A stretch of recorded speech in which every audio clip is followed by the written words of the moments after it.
Good morning, welcome.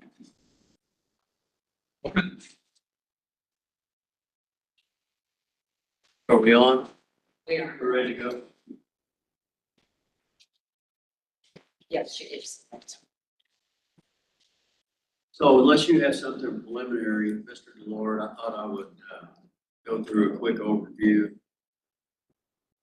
And we're glad that we have today and tomorrow. We're now in the process of scheduling Friday. And I want to go over the issues that we have that we're trying to queue up on the table. Just to start out with, I think for the public and for membership, I want to refer to some things that have been changes in our bargaining cycle and the environment in which we function.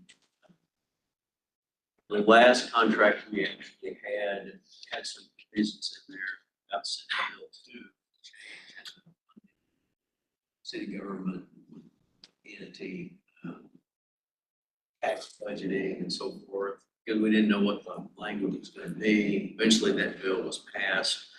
As we all know, it reduced the property tax revenue factor from 8% of the old law to 3.5%. So that is the current environment we find ourselves in that didn't apply for many years under the historical contracts that we had. In addition, as you well know, we have a new administration here with City Manager T.C. Broadnax, who's introduced a new 2-year budgeting cycle that is a little bit of a change in the way the general fund works. And those are all considerations that have made it, I guess, a little bit more complicated for the budgeting process. We are looking for authorization to make a proposal to the APA. We've sent you, as we typically have in the past, we've sent you a preview of what we want to bargain around here so that you can do your homework and be prepared to have these discussions. That gives you an idea of the order of magnitude, what we're trying to get approval for and come back. And I'll just say these things, because conceptually what we're trying to do here is to understand the market, to be competitive in that market, initially for recruitment so we can fill vacancies and get back to appropriate staffing, but then to have a career package of pay and benefits that's attractive to keep and retain the best personnel for public safety and policing in the city of Boston. We recognize and are trying to put this pay proposal together and get it to you to take care of the missed compensation increases that have happened in the absence of bargaining, in the absence of the contract. As we went through this process and focused on the non-pay components of this contract, resolved in a way that we think completely complies and satisfies the provisions of the voter initiative pay. Now we find ourselves coming to the money. Well, fortuitously, of course, litigation has been pending for a fairly long period of time, with people wondering what the outcome was and having various positions. There was a ruling last week on that issue, one of the things we were talking about. And so we're going to have to reevaluate what we do with respect to the G file now that the court has ruled on that issue.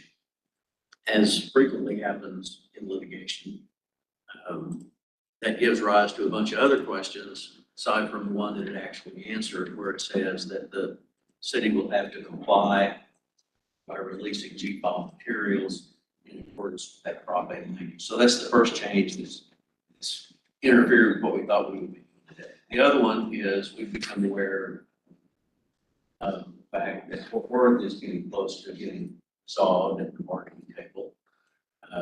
We were already aware, even though it's not comparable for Boston Police, but we were aware of the Department of Public Safety in general with the San Antonio firefighter contract being announced last week. And now we have Fort Worth, where we're getting information and following up our resources there so that we can look at the market needs.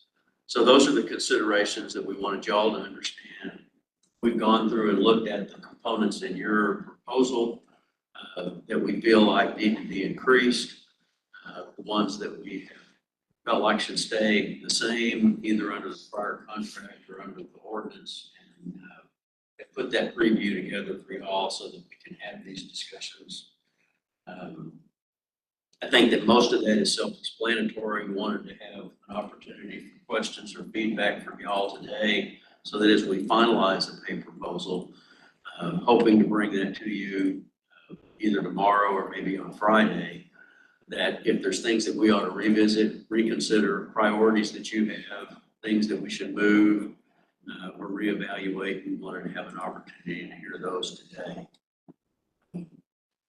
We are philosophically, I guess is the right way to say it, not in favor of stipends that base pay formulas, because doing that means that all of those things end up being within the X in the formula for compensation.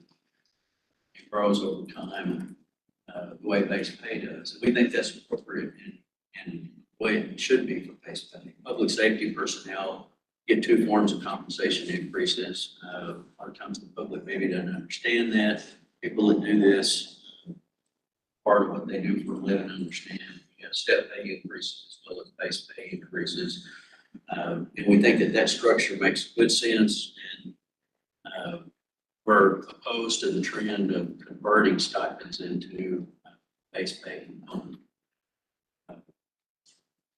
We've given you some anticipated language on implementation and testing of the new payroll system, and we're interested in hearing back from you about that. We think it's inevitable that nothing's perfect when you change IT systems. And we just want to make sure that we don't have contract violations that are inadvertent. The other items that are in the preview that we sent you, as I said, we're looking for your feedback about whether or not we modify any of those before we actually lay out our pay proposal. I'm sure you've seen that we've added an additional number of hours, moving up. I think it was from 120 to 150 hours of paid military leave, because there was some unfairness there for people that were trying to do their full reserve duty. And the next key issue, I think, is association business leave. We've sent you proposed language on ABL to make sure we're in compliance with the Supreme Court's decision in the Pulliam case.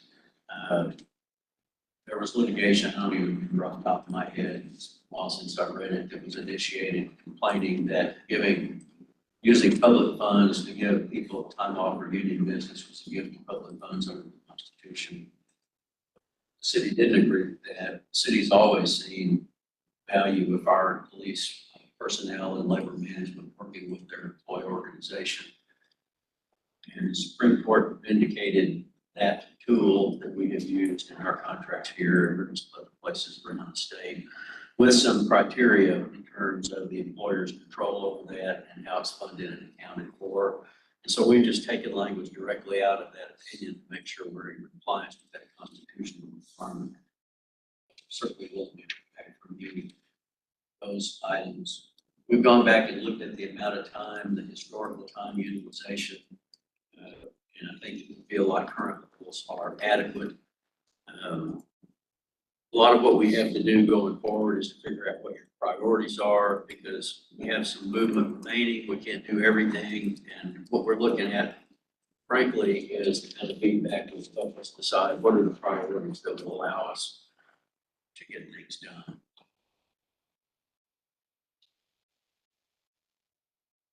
Let me see here.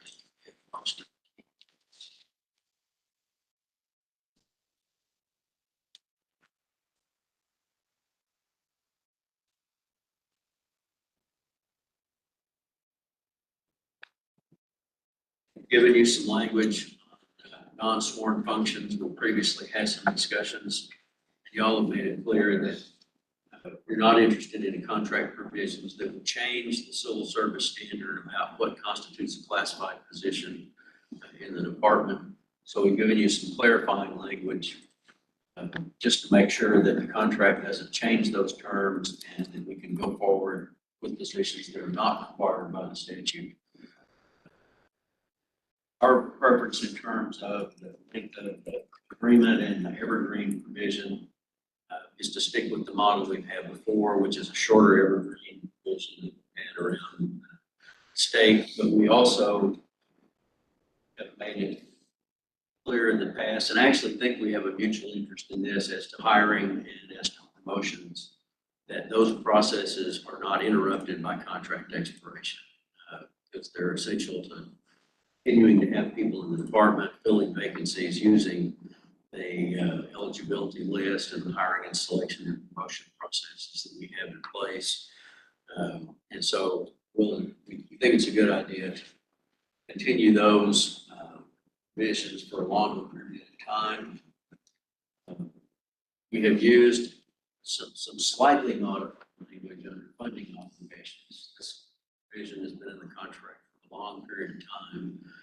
First paragraph is pretty much the way it's always been. The second part B has some connection back to the Senate bill that I just talked about.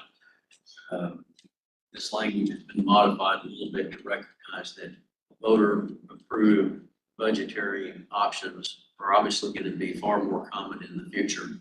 They are likely in the 5-year term of May. So that instead of the 8% flexibility that used to exist in the law, this 3.5% means that if next year or the following year, the city fully funds this contract at whatever the price ends up being, that may require the 3.5% cap to be busted to get there. We may have the confidence that the voters are going to approve.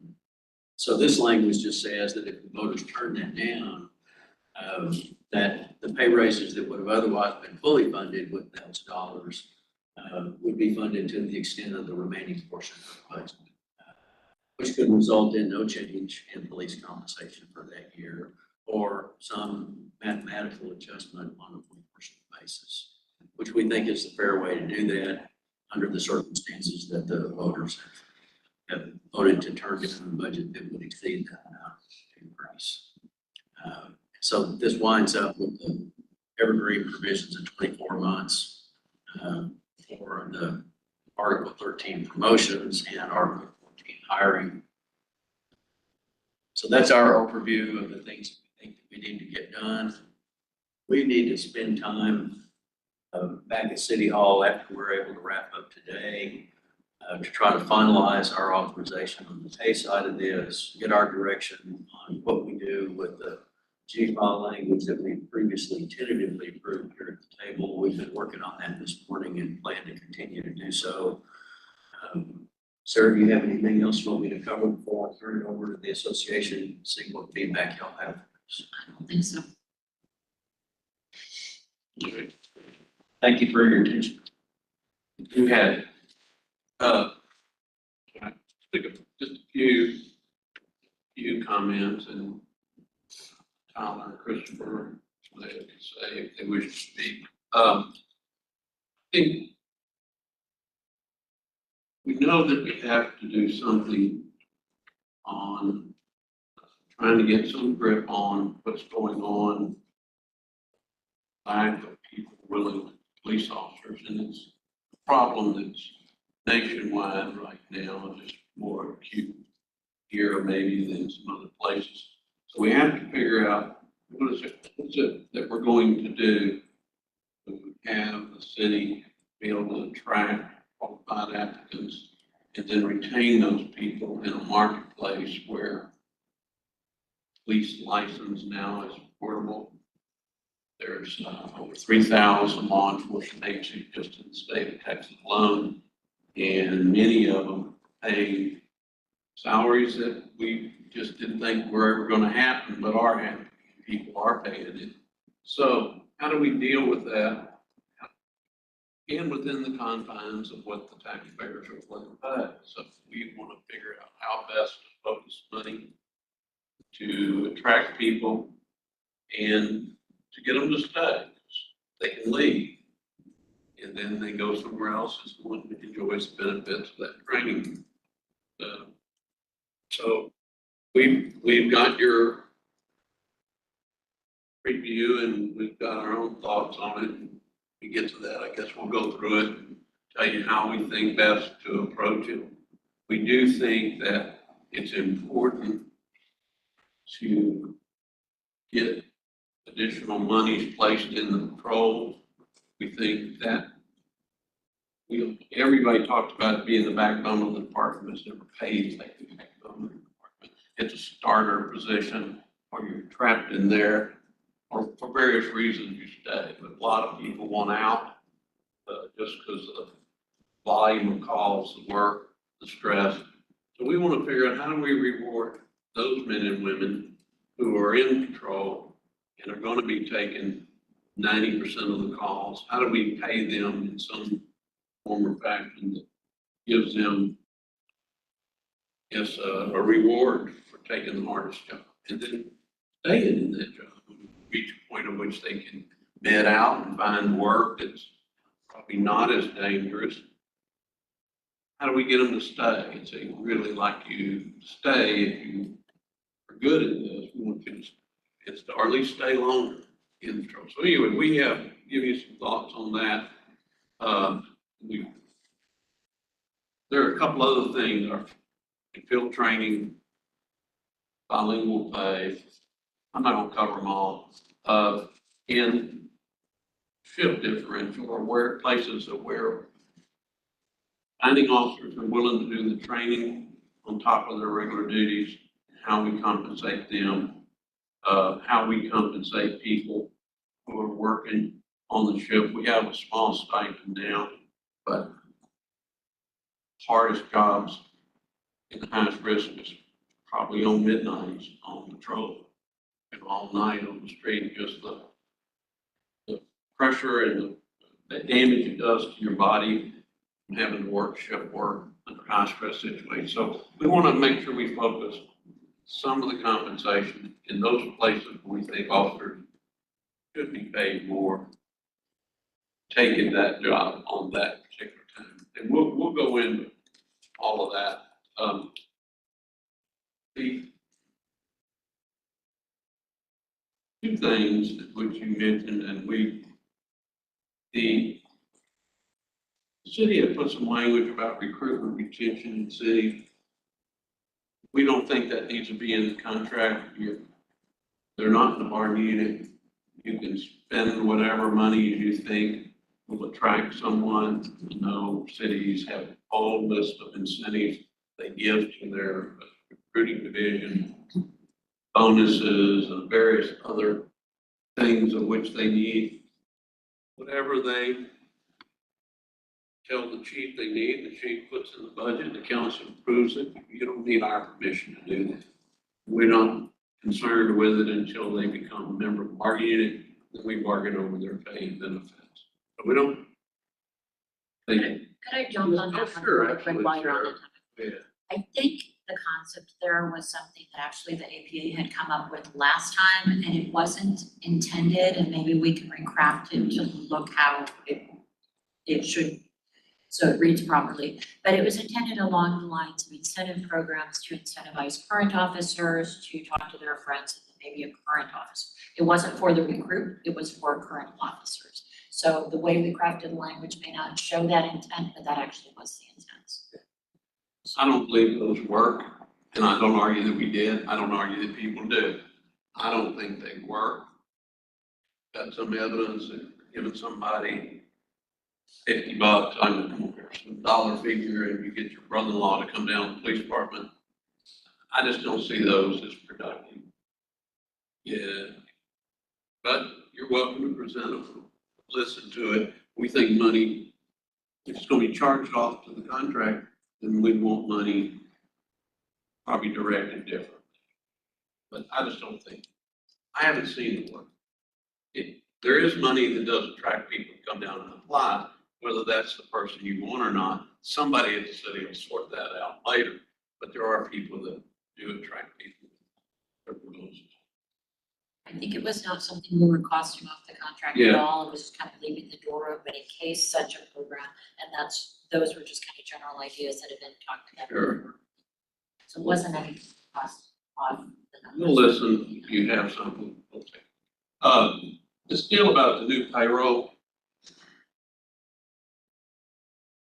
we don't, we don't need we don't feel like we need language in the contract on it. If you want something in the contract, perhaps give association notice if you had a faux pas, and we'll be glad to work with you on it. But we're not giving you a pass on something. We don't even know what it is. It's not something you didn't pay correctly, and 3 weeks later you paid it correctly. We couldn't even get agreements typed up and down to the department before, then the person's already been paid. So we understand, we'd much rather work with you on it. So if you see it coming, hopefully you'll have it tested out on the general workforce and you'll know if there's any problems. If not, sadly, they may have to be the ones to figure it out. But, so, we'll be glad if you wanna give us notice or have some discussion, make sure everybody understands there was some type of mechanical mistake. So we jump in anytime. Michael.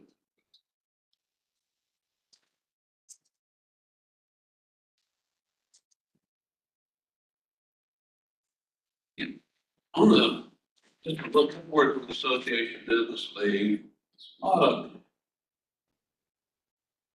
you got the court opinion from the Austin firefighter case. I think you've given us some language, we'll have you walk through, and we're back, explaining how you crafted it. It's a combination of hours donated by the members for the use of the association. There are some city hours in there, it's a smaller piece of that puzzle. So if we take a look at language about the accounting, seems to be that was the problem primarily with the Austin fire case. Was that there was no accountability about how the hours were used. And we'll listen to that and we'll do whatever the law says we need to do. Yeah. So substantively, nothing really will change, but we may have to have better accounting and reporting as to hours that have come from the employer, those hours that cannot be used.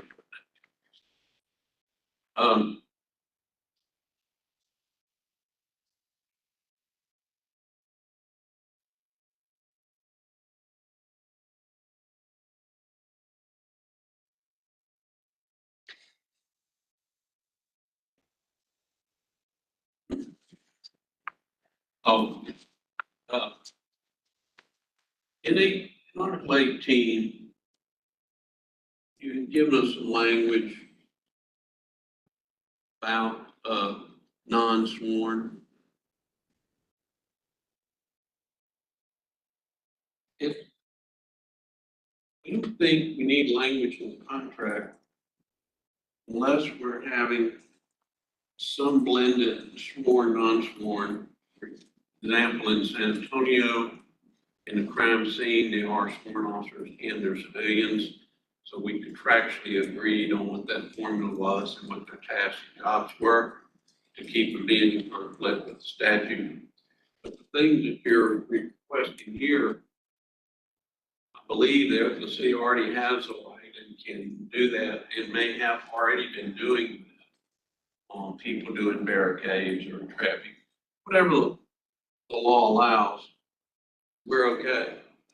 Realize people have to be contracted out to do some of these tasks. We don't have enough officers, but I don't want to put language in that grants some carte blanche to do these things, not knowing exactly what all of that's going to be. I don't know who has the right to whatever CR3s. There's other statutes about reserves. It's in the Private Investigator Act, I think. There's some things in TCO about who gets to work traffic or traffic control devices. We don't control any of those things, so we keep bargaining over. So we prefer not to have it. The city go forward if you're going to comply with Lee versus Houston and the current state of the law, and that's fine. I think there's plenty of functions that are available out there that will assist the department, whether it's more trucks on the highways to assist with blocking collisions, things like that. That don't need to be included in the contract that the city can do on their own, that will help officers, that will help our staff, so.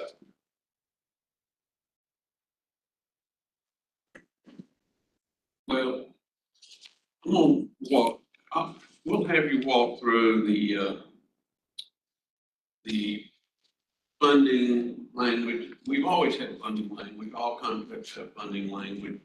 Constitution does allow the city to adopt a deficit budget. If the city loses money, then they have to get back in line, and that means there are going to be changes. We'll listen to what you want to change from the current funding language to here, be in compliance with, listen, and see, well, in the end, we got to do whatever the law allows, and if, something catastrophic hits, and there's always consequences to that. So, we'll let that know. As far as the length of the agreement, we've made it clear that the 6-month language, we don't think worked, hasn't worked for some time. All contracts have to come to an end. We don't have any contracts in perpetuity. So, but we think 12 months instead of 6. This, before it actually ended in these 30-day increments, that was just nothing but confusion. Most of the major cities have 1 year. There are some that have up to 10, there's some 2s, there's a few 3s, but most, Fort Worth has 1 year. I think Dallas has a year. But that's fine. At some point, they run it. So we have to live with that. And we do agree that even if it reaches expiration, we think that we don't disagree with you on hiring, discipline, and promotions, that there has to be some extended periods because things are in the pipeline. We've got promotional exams coming up, we're operating under the contract comes to an end. Well, then we have to finish all those things of which people are in there taking the test. There are disciplinary cases that may be coming up that would change from the contractual language to statutory.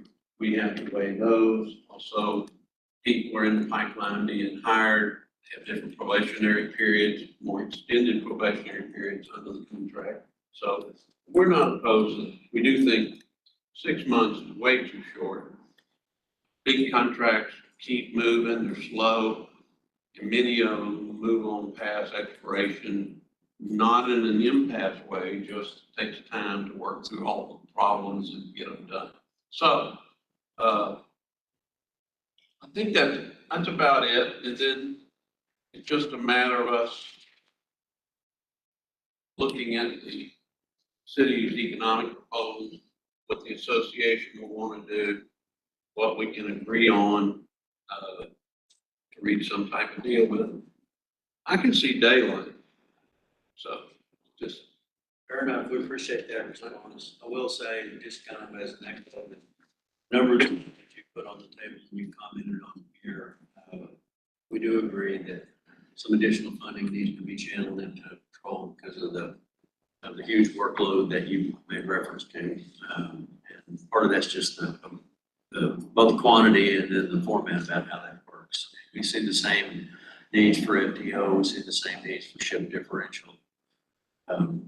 And so we're trying to find a place that, we can make a deal that listens to what y'all are saying about what the members need, stays affordable, but focuses most of our compensation on base pay for the top competition in the market.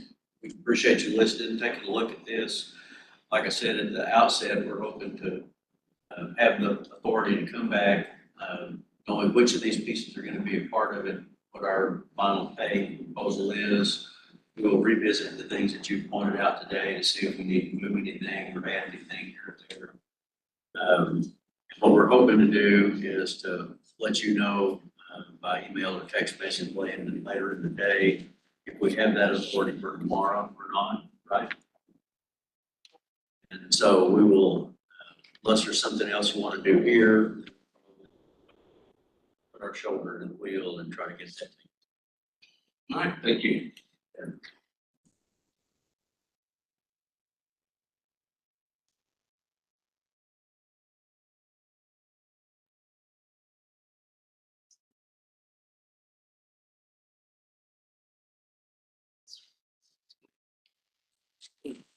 We're gonna take a brief caucus and let you know if we want to come back and spend any time on details here.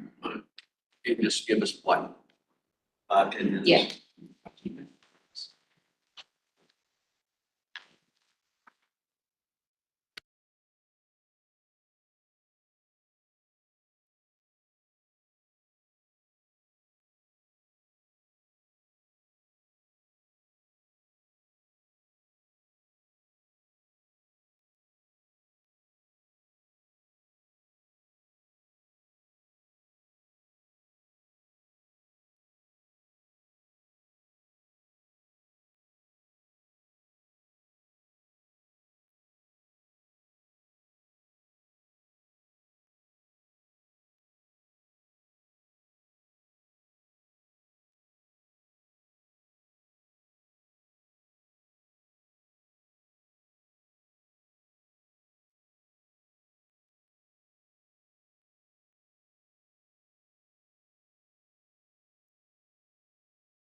So we had several things that we wanted to do. I'll get to the ADL question in a minute. We appreciated the feedback on that. We've got some movement on that, which I'll talk about in a minute. But wanted to have Rebecca Kennedy and Maria Yukich tell you a little bit about the shift over on the payroll stuff, so that I know what's coming. And all we're trying to do here is everybody, well, I won't say everybody, I'll let them speak for themselves, but nothing, like I said, nothing's perfect. You know, something's gonna go wrong. We appreciate the perspective that y'all explained earlier, which is, y'all know that, we're gonna figure it out and sort it out. The city's not gonna do something and pay people wrong and then just say tough, leave it at that. The upside is, of course, we're gonna fix it, we're gonna fix it as soon as possible. I just wanted them to lay that out a little bit so that everybody understands it.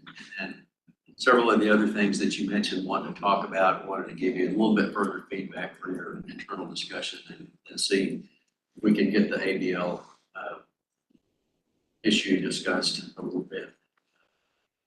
The evergreen clause is one where I think that we should probably set that aside. We're probably gonna have to give you a revised proposal of that, but that was helpful getting your feedback on that. Y'all have been amenable to the 24-month pipeline scenario so that we don't, have everything crash and burn things together that need to continue. In every cycle we've ever had before, the assumption is going to be, they take a look at it. So that didn't happen this last time. So hopefully we're going to get help on that track, but I think that's helpful, paying attention to that. So I'll tell you in a minute about that. If we put the pieces together, I think we're willing to go to 12 as a baseline. Evergreen. Over you. So we're here to talk about the piece related to us switching to a new system. We have been in the process of modernizing several of our systems, one being our timekeeping system, and the next is human capital management. So we are slated to go live with a new vendor Workday that will talk to our UKG system for timekeeping, and it will be our new system of record for all human capital resources here at the City of Austin. And so that provision that we have in there is to just ensure that as we find issues, we are able to swiftly address them, but then work within a time frame to where we can try to make those changes as quickly as possible. And so that's that provision that's in there, is that it gives our staff time to really focus on what the issues are and get them corrected before any grievance or anything is filed. Just gives us that opportunity to work towards that.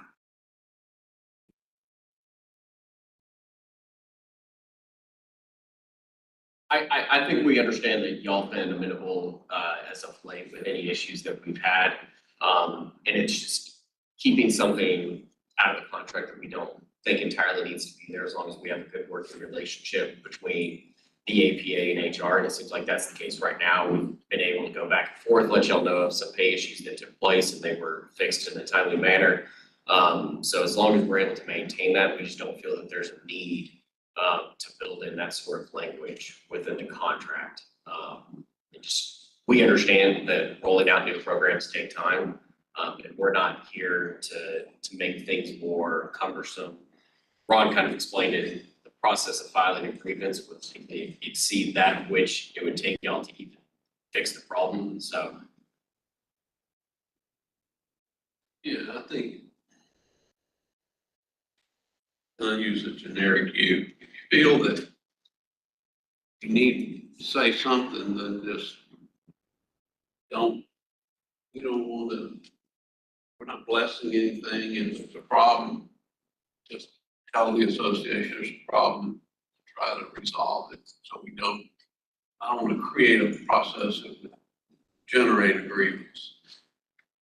So just when they have a new system, if there's any problems, let the association know, and they'll try to get with you, rather than, maybe it involves 20 people and you got to run down 20 people. Association will work with you in getting that resolved. We recognize that. We don't want a grievance over it either. I just don't know that we need to bless it. Just go do what you need to do. If there's a problem, tell us, and we'll come over and, I mean, at some point, you're gonna figure it out. You'll get people paid.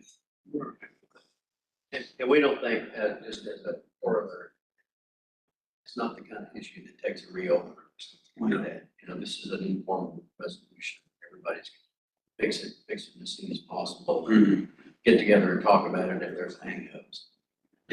So am I hearing you would be much more amenable to something along the lines of notice and then good faith work cooperatively to resolve the issue sort of concept proposal versus Yeah. dates? Yeah, if you think you need it in there that way, then I just I don't know why we need any language on it. Like, we haven't ever had payroll language in the contract on like, hey, in whatever system we've had issues. We had issues 3 months or 2 months ago that some officers weren't paid their new step. And we just sent a letter to HR saying, hey, these guys didn't get their new step. Can we make sure they get that with back pay? Yeah, It was taken care of. I was gratified to hear that. You know, like, I mean, it's never been something that we're like out to get some, Best we want to contract make sure is people all are paid, the city wants to make sure they're paid correctly.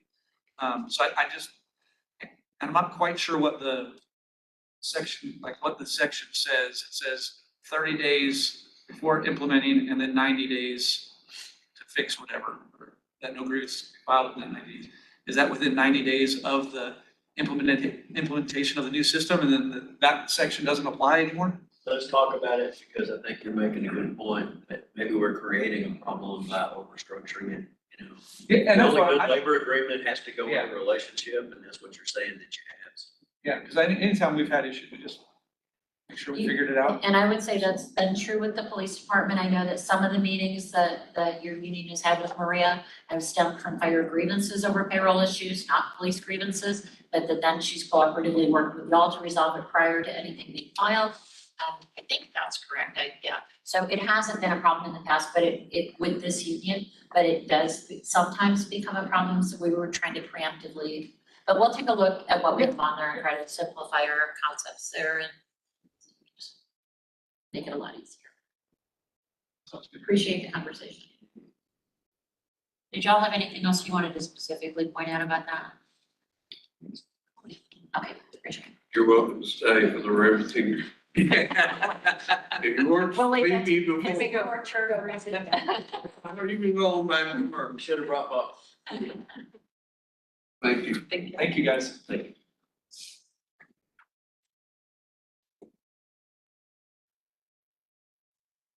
I want to spend just a minute. I think that we sent y'all a copy of the Supreme Court decision. I think y'all are taking a look at it.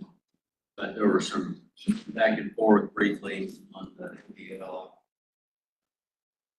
And I'm not trying to pick an argument here. We think that it's not just a question of keeping up with the accounting on the balances. I think there's really two parts. At page 31 in that Supreme Court decision,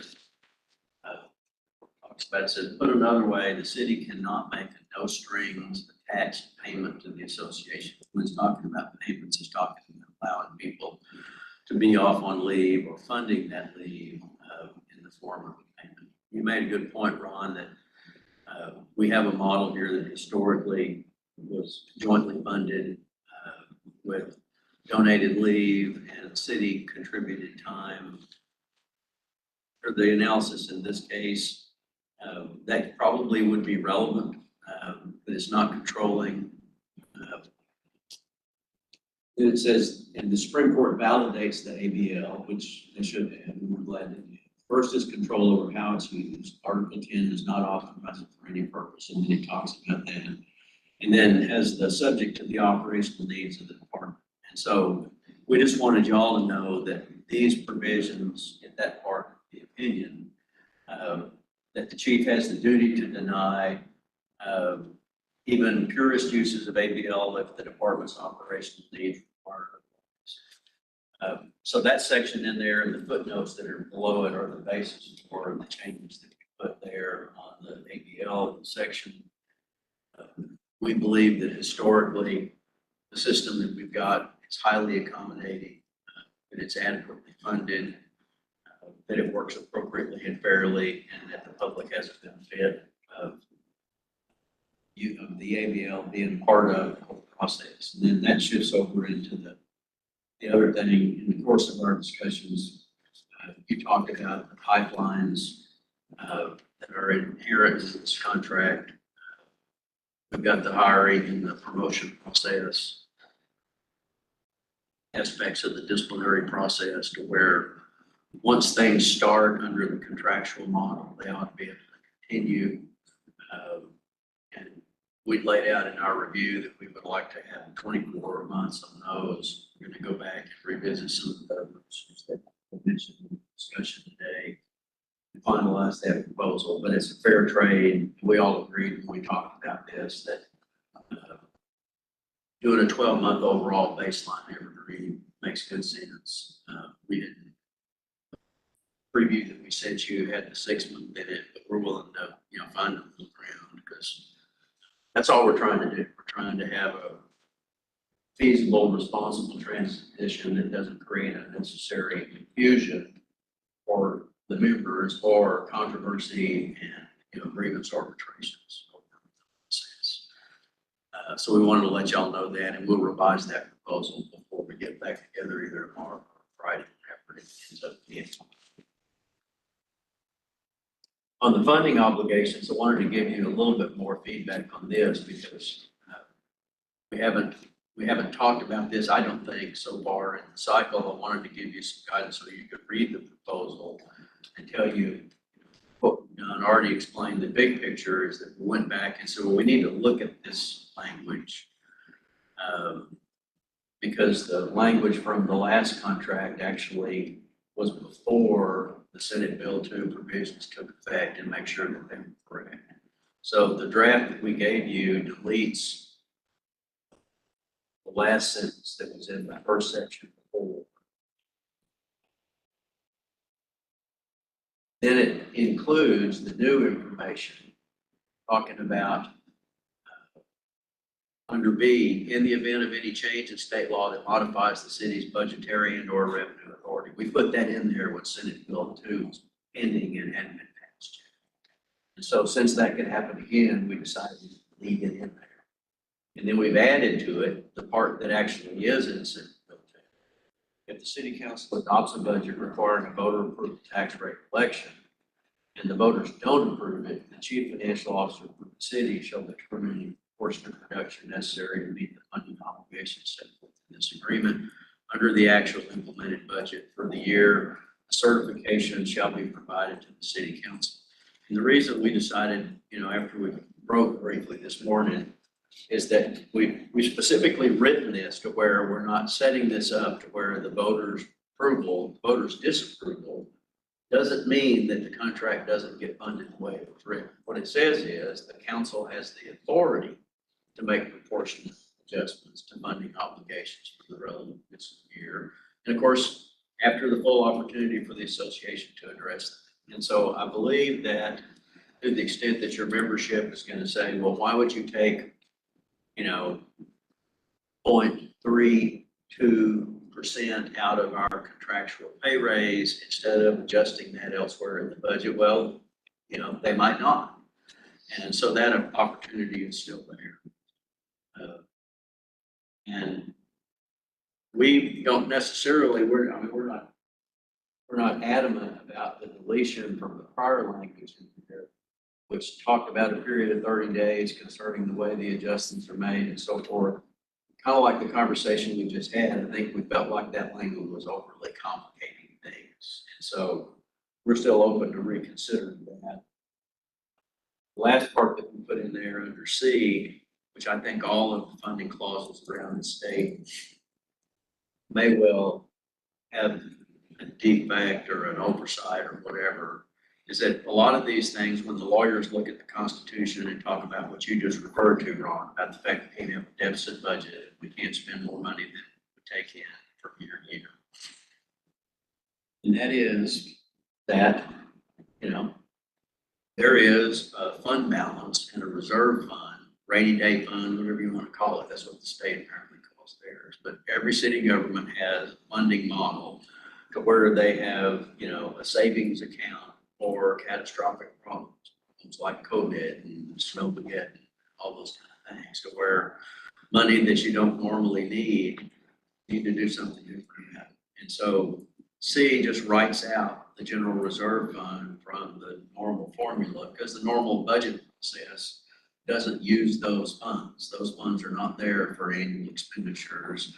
And we start out in A of funding obligations, talking about the regular annual budget process. So we just wanted to give you a little more detail about that. And after we heard your feedback and discussion, I think we understand how it works. We'll continue to be prepared to answer questions about that. Also, several things that we talked about in our meeting about the preview that we gave you that I wanted to answer in case you had questions about them. I think the first one in order was education and certificate pay.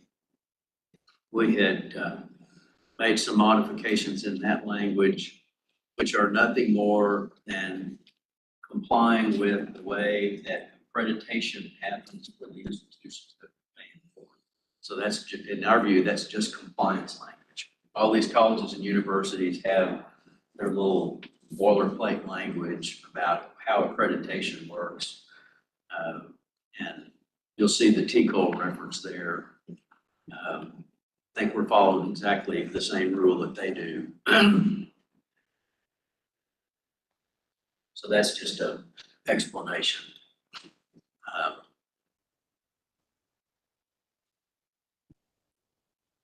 We talked earlier, I think we already covered the recruitment retention incentive. You gave us your feedback on that.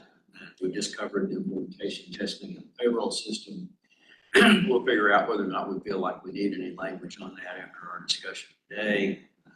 I'll note that on-call status, also in connection with that payroll system,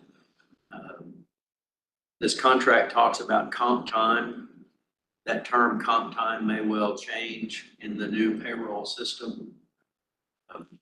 We all already know that the word comp time in this contract means a different thing. I believe that's true, that it means under the FLSA definition. But in any event, this is just put in here so that everybody understands that with the new computer system, what they're used to as comp time, may not be the same.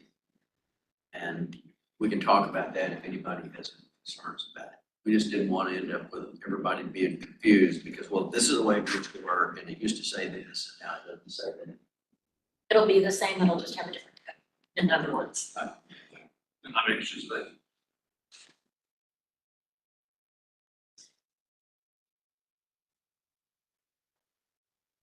Mentioned military leave adjustment, just talked about the association business leave, and we believe that the language we put in here is nothing other than just directly out of the agreement.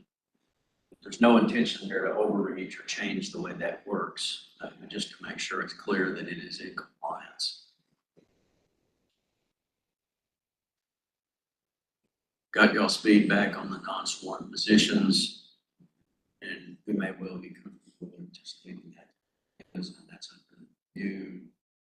Just talk to you about term of agreement on the Evergreen, and we will give you revised proposal on the 24-month pipelines. What's left?